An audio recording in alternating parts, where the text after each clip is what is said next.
Crab cakes are a favorite at a traditional Italian Christmas Eve dinner. Roberta Lombardi, the creator of the elegant occasion, is back to share her family traditions for this special night.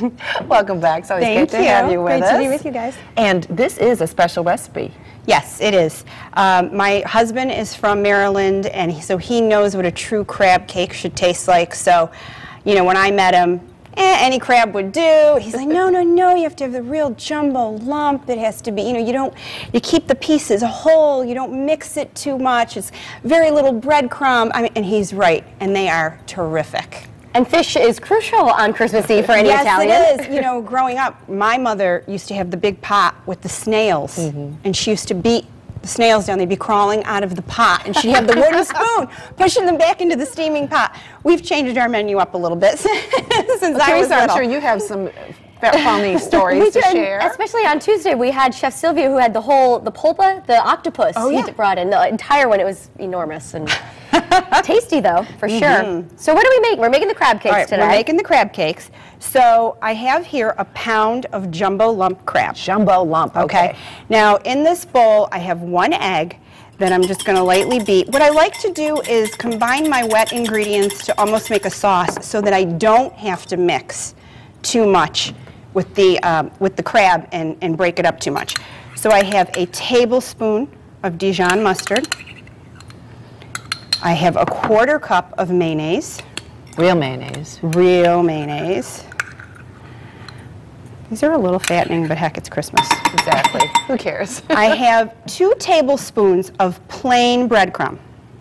Okay. And then, this is my secret. This is a 1/2 teaspoon of Old Bay. Not a secret anymore. Old Bay is a seafood seasoning. They really use it on crab in Maryland when you have your crab feasts, where you go to the restaurants and they lay out the brown paper bags on the table and the steaming crabs come off of it. They all have that. So this is really a nice addition mixed with the crab. Okay, so see how it kind of became a sauce? Yes, creamy. I'm going to put it right into my crab. And I'm going to use a fork to mix this up, again, so that I'm just tossing it basically to get it coated. And the breadcrumb will help bind this along with the mayonnaise. I'm going to use some gloves. I already like this because you see mostly crab. You don't see a lot of the Right, a lot of times you have either a lot of breadcrumb or you even have a lot of filler like peppers and onions and things in there. This is truly just about the crab, showcasing the crab. Okay, so got my gloves on. So you just take your crab, kind of put it in a little mound in your hand, like that, and then drop it into a plate of, again, plain breadcrumbs. Okay. Just coat it nicely, and you just make it into that perfect little shape there. Very easy.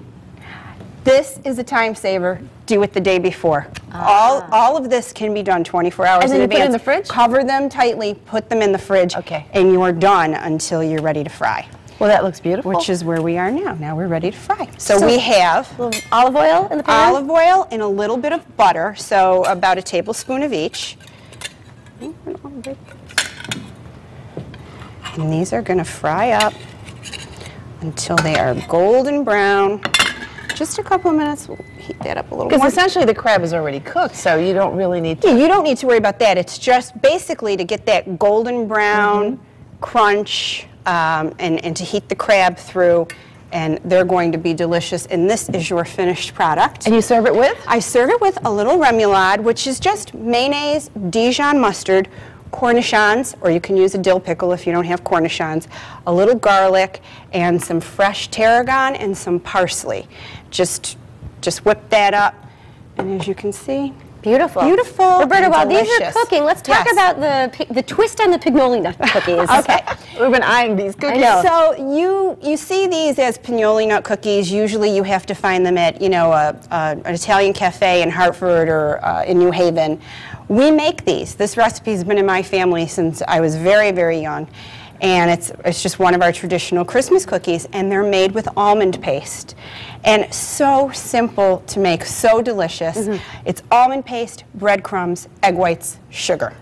That's you've all topped this them, cookie though, is. differently. Yes, instead of topping them with pinoli nuts, I take almonds and I just grind them up, and then I put some food coloring on them, toss them up, and sprinkle it before baking just to give them a little color.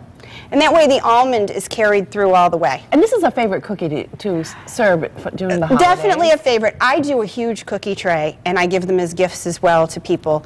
And I do typically between 10 and 14 different kinds of cookies and include them on the tray. So you're baking I do bake a lot. I bake days. probably 2 times a week. You know, I'll do 2 different batches a week, and I start right after Thanksgiving. You They do all the rainbow freeze. cookies, Roberta? I do. Those are my favorite. Those are my Those are my daughter's favorite. Yes, I'm Very making those time next consuming, week. though. Yes. Oh, good. Penny Maybe Force, we'll, rainbow maybe, Penny maybe Force. we'll get some. Yeah, come by my house. Okay, perfect. All right, for Roberta's recipe, all you have to do is go to WTNH.com and click on Connecticut Style. And if you want more information about Roberta, all you have to do is go to theelegantoccasion.com. Yes. We're going to taste all this at the end of the show, Okay. so don't go anywhere. Okay. I know you're going to tell us how to set the table We're going to coming do up the table next. next, yes. All right, stay with us. More Connecticut Style after this.